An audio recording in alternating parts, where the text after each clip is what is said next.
भीष्म, अर्जुन, कर्ण, द्रोण आदि जैसे महान योद्धाओं की वीरता और पराक्रम तो हर ओर विख्यात थी, परंतु इन्हीं योद्धाओं की छाया में कुछ ऐसे योद्धा भी थे जिनका बल और पराक्रम अधिकांश लोग जान ही नहीं पाए, क्योंकि उनके बारे में अधिक बोला या दिखाया नहीं गया। परंतु वे कहीं भी उन मुख्य योद्धाओं से कम नहीं थे।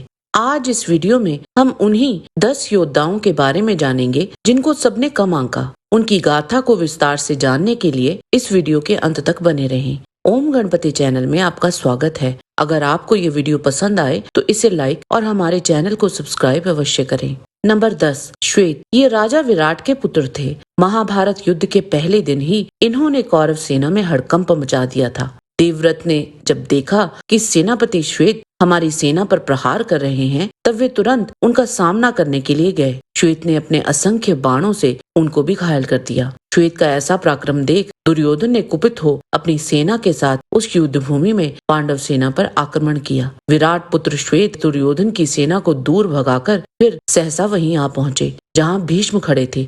श्वेत ने पुनः अपने बाणों से शांतनु नंदन भीष्म को बींध डाला और उनके धनुष के टुकड़े कर दिए। तब दुर्योधन ने अपनी सेना को आदेश दिए, वीरों, सब ओर से भीष्म की रक्षा के लिए उन्हें घेर कर खड़े हो जाओ। कहीं ऐसा ना हो कि ये हमारे देखते ही देखते श्वेत के हाथों मारे जाएं। उन सभी महारथियों को रोककर भारी बाण वर्षा के द्वारा श्वेत ने पुनः भीष्म जी का धनुष काट दिया। फिर श्वेत ने गदा घुमाकर भीष्म जी के रथ पर फेंक दिया। उस गदा के आघात से सारथी, घोड़े आदि के साथ वे सारा रथ चूर चूर हो गया।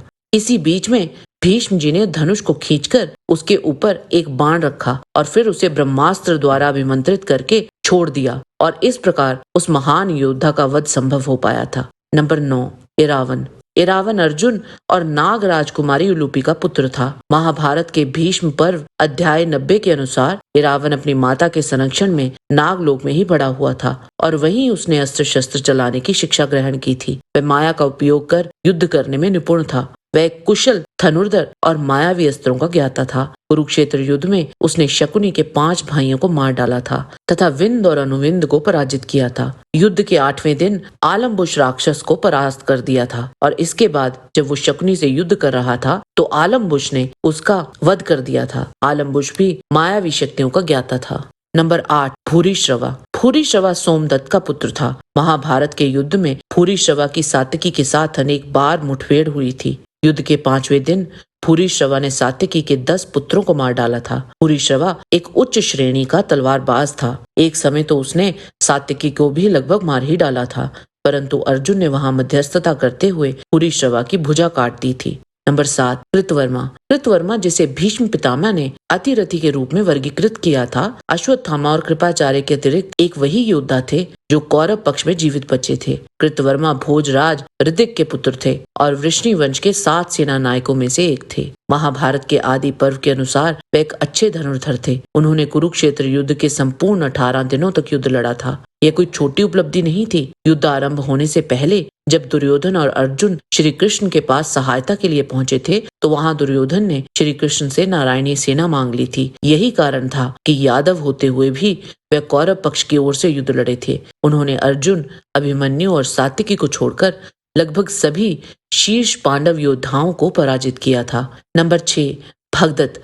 नरकासुर पुत्र भगदत्त हालांकि राजा पांडु और इंद्रदेव के मित्र थे, पर उसने कौरवों की ओर से युद्ध लड़ा था और इसकी वजह श्री कृष्ण के साथ उसकी शत्रुता थी। युधिष्ठिर के अश्वमेध यज्ञ के समय भगदत्त का अर्जुन के साथ बहुत लंबे समय तक युद्ध चला था। हालांकि बाद में उसने पराजय स्वीकार कर ली थी, पर उसने अर्जुन को कड़ी टक्कर दी थी। कुरुक्षेत्र युद्ध तक तो वह बहुत वृद्ध हो चुका था, फिर भी अपने विशाल हाथी सुप्रतीक की सहायता से वह भीम को पराजित करने में सफल हो गया था। भगदत्त के पास अचूक वैष्णवास्त्र भी था जिसका प्रयोग उसने अर्जुन पर किया था, लेकिन इसको श्री कृष्ण ने अपने ऊपर ले लिया था। नंबर 5, धृष्टद्युम्न। धृष्टद्युम्न पांडव पक्ष के उन योद्धाओं में से एक थे जो कुरुक्षेत्र युद्ध की समाप्ति तक जीवित रहे। वे कई प्रकार के व्यूह की रचना जानते थे। उनके साहस, पराक्रम तथा युद्ध कला से प्रभावित होकर ही पांडवों ने उनको पांडव सेना का सेनापति बनाया था और संपूर्ण कुरुक्षेत्र युद्ध में वही पांडवों के सेनापति रहे। कुरुक्षेत्र युद्ध से पूर्व जिसका नाम तक प्रख्यात नहीं था, उसी धृष्टद्युम्न ने कौरव पक्ष के बड़े बड़े योद्धाओं को पराजित किया था। भीष्म पितामह के अनुसार धृष्टद्युम्न अतिरथी की श्रेणी में आते थे। नंबर 4, युधिष्ठिर युधिष्ठिर को अधिकतर लोग केवल एक अच्छा भाला चलाने वाले योद्धा ही मानते हैं, परंतु ऐसा नहीं है। वह केवल राजनीति और धार्मिकता में ही महान नहीं थे, बल्कि युद्ध कला में भी विशेषज्ञता रखते थे। उनके पास भी कई दिव्यास्त्र थे। गुरु द्रोण ने जब उन पर ब्रह्मास्त्र चलाया था तो उसको उन्होंने ब्रह्मास्त्र से ही काटा था, और जब गुरु द्रोण ने युधिष्ठिर पर वरुणास्त्र, यम्यास्त्र, आग्नेयास्त्र, त्वष्टर तथा सुवित्र नामक अस्त्रों को चलाया था, तब युधिष्ठिर ने भी उन्हीं अस्त्रों से गुरु द्रोण के उन दिव्यास्त्रों को काट डाला था। इसका अर्थ है कि उनके पास भी गुरु द्रोण द्वारा चलाए गए सभी अस्त्र थे। सब ये जानते हैं कि कर्ण ने युधिष्ठिर को जीवन दान दिया था, परंतु एक युद्ध में युधिष्ठिर ने कर्ण को मूर्छित करके उसे युद्ध भूमि से पलायन करने पर विवश कर दिया था। इस पर हमने विस्तार से वीडियो भी बनाया था। नंबर 3, सात्यकी। वे एक वृष्णि योद्धा थे। अर्जुन के शिष्य होने के साथ साथ वे उनके मित्र भी थे। सात्यकी का नाम वही लोग जानते हैं जिन्होंने महाकाव्य महाभारत स्वयं पढ़ा है, क्योंकि टीवी सीरियल्स में तो इनको पूरी तरह से अनदेखा कर दिया गया। वह एक उत्तम दर्जे के योद्धा तथा महान धनुर्धर थे।